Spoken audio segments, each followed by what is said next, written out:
ही 10 प्रकारची माणसे तुमच्या आयुष्याची माती करतात. यांच्यापासून सांभाळून राहा. आयुष्य म्हणजे एक प्रवास आहे आणि या प्रवासात आपण अनेक व्यक्तींना भेटतो. काही व्यक्ती आपल्याला प्रोत्साहन देतात, मार्गदर्शन करतात आणि आपल्याला यशाच्या दिशेने पुढे नेतात. पण काही जण असे असतात की ते आपले पाय खाली खेचत असतात. बघा, ते आपले पाय कसे खाली येतील, आपण कसे खाली येऊ याचाच ते प्रयत्न करत असतात, याचीच ते वाट पाहत असतात. दुसऱ्याला त्रास कसा होईल म्हणून कितीतरी लोक नाही नाही त्या उटाटेवी देखील करत असतात. त्यात त्यांना यशसुद्धा मिळते. याला आसुरी आनंद म्हटले जाते. मुद्दाम त्रास देणारी लोक हे मुळातच जिद्दी, हट्टी आणि दुराग्रही प्रकारचे असतात. अशी लोक आपल्या आत्मविश्वासाला ठेच पोहोचवतात आणि आपले जीवन नकारात्मकतेने भरून टाकतात. समाजातील स्वार्थी, लबाड लोकांकडून झालेली फसवणूक, लबाडी या कारणांमुळे लोकांना आयुष्यामध्ये काहीच चूक केली नसताना देखील जीवनामध्ये बऱ्याच वेळेला त्रास सहन करावा लागू शकतो. म्हणून अशा व्यक्तींना वेळीच ओळखणे आणि त्यांच्यापासून स्वतःला दूर ठेवणे खूप महत्त्वाचे आहे. चला तर मग अशा 10 प्रकारच्या व्यक्तींना कसे ओळखायचे आणि त्यांच्यापासून कसे सावध राहायचे हेच आपण पाहूया. पहिली गोष्ट, नकारात्मकता पसरवणारी माणसे.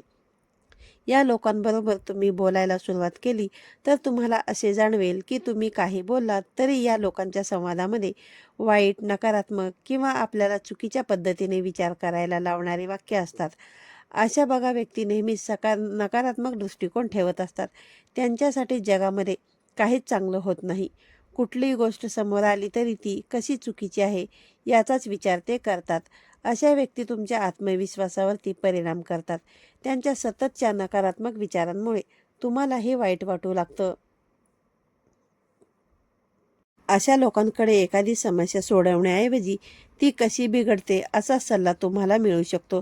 भलेही एखादी गोष्ट करताना अडचणी येतातच, पण सांगण्याची एक पद्धत देखील असते. प्रथम सकारात्मक बोलणे अपेक्षित असते. नंतर समस्या, अडचणी तुम्ही सांगू शकता.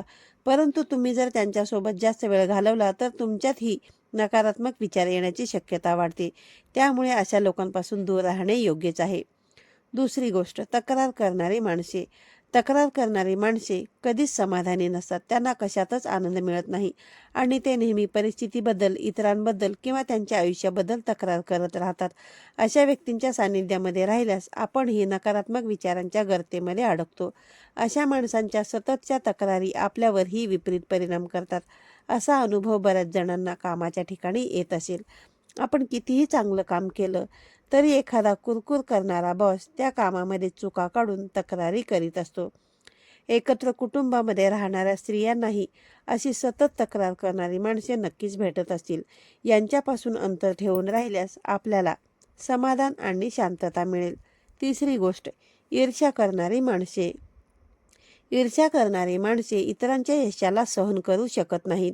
तुम्ही काही चांगलं केलं, तुम्हाला काही मोठं यश मिळालं तरी अशा व्यक्ती तुम्हाला प्रोत्साहन देण्याऐवजी तुमच्या यशावरती शंका उपस्थित करतील.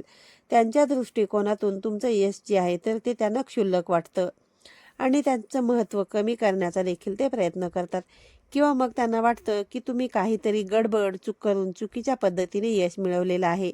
बऱ्याच वेळा अशी लोक तुमच्या चारित्र्याविषयी गैरसमजुती पसरवायलाही मागे पुढे पाहत नाहीत. यामुळे तुमचा आत्मविश्वास खालावतो आणि तुमचं मनोबल देखील कमी होतं. त्यामुळे अशा व्यक्तींपासून दूर राहणं योग्यच ठरतं.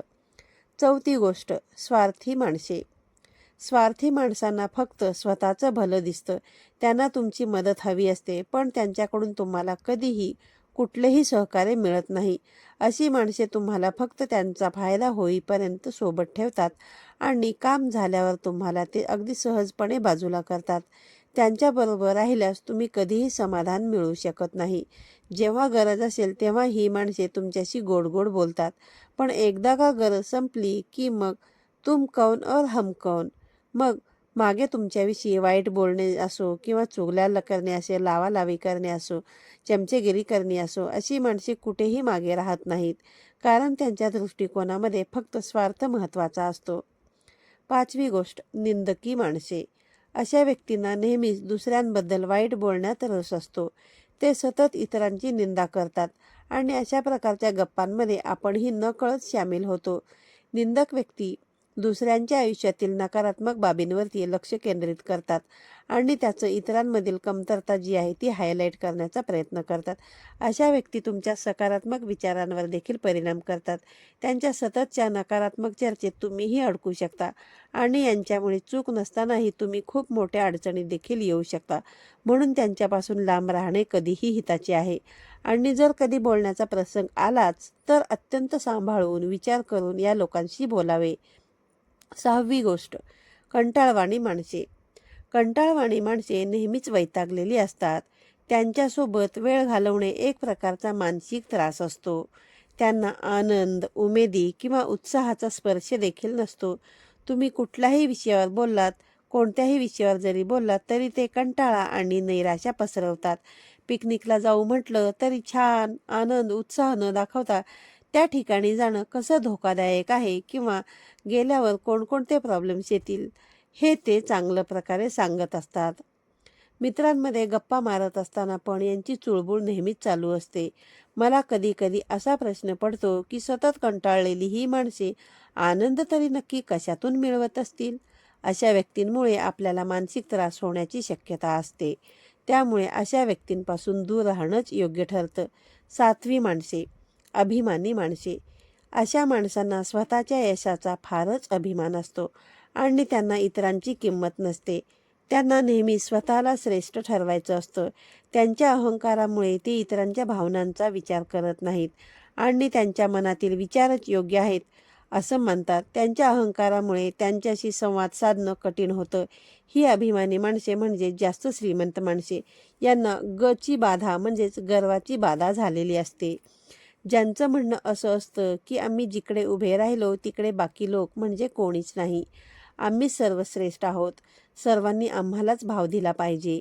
आणि मग जसे हे वागतात तसेच त्यांची फॅमिली, कुटुंबसुद्धा स्वतःला अतिशहाणे समजू लागतात, भलेही त्यांच्याकडे काही नसले तरीसुद्धा. त्यामुळे अशा व्यक्तींशी जास्त जवळीक जी आहे तर ती टाळली पाहिजे. 8वी माणसे, स्वतःची मते लादणारी माणसे. अशा व्यक्ती आपल्या मतांनाच महत्त्वाचे मानत असतात आणि त्या मतांवरूनच इतरांना योग्य किंवा अयोग्य ठरवतात. त्यांच्याकडे इतरांचे विचार, भावना किंवा दृष्टिकोन यांची कदर नसते. ते नेहमीच आपली मते दुसऱ्यांवरती लादण्याचा प्रयत्न करतात. तुम्हाला स्वतंत्रपणे विचार करणं आणि निर्णय घेणं अशा लोकांच्या प्रभावाखाली असताना कठीण होऊन जातं. कदाचित त्यांच्याकडे अनुभव, पैसा जास्त असू शकतो, पण याचा अर्थ असा नाही की त्यांनी दुसऱ्याची मत ऐकूनच घेऊ नये. पैसा, अनुभव एका जागी आणि नवीन कल्पना, सृजनशीलता एका जागी. त्यामुळे त्यांच्या मतांच्या अडथळ्यात न अडकता आपला निर्णय घ्या. 9वी माणसे, सतत चुकांसाठी दोष देणारी माणसे. अशा व्यक्ती आपल्याला अपयशी ठरवण्यासाठी नेहमीच तयार असतात.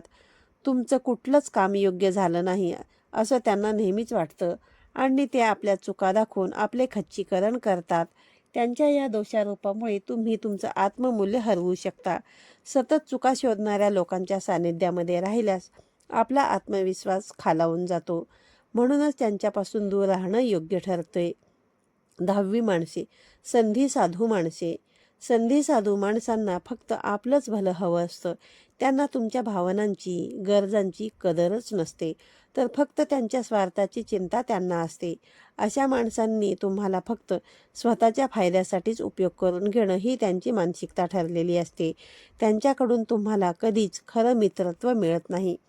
अशा लोकांपासून तर खूपच जास्त सावध राहावे लागते, कारण ही लोकं तुमच्याकडून सगळी कामं करून घेतात, गोड गोड बोलतात, पण जेव्हा वेळ येते तेव्हा सगळं क्रेडिट जे आहे ते स्वतःकडे घेऊन तुम्हाला अलगद बाजूला ढकलून देतात. यांच्यापासून सावध राहून आपलं भावनिक स्वातंत्र्य जपा. आयुष्यामध्ये योग्य व्यक्तींशी नाती जुळवणं हे अत्यंत महत्त्वाचं आहे.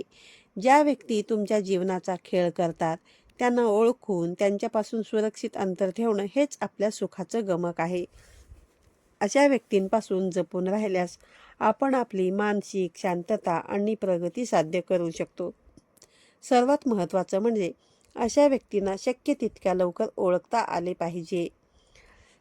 विचार ऐकताना बघा, तुमच्याही लक्षात आलंच असेल की आपल्याही जीवनात यातील अनेक व्यक्ती येऊन आपल्याला त्रास देऊन गेलेल्या आहेत किंवा अजूनही त्रास देत आहेत.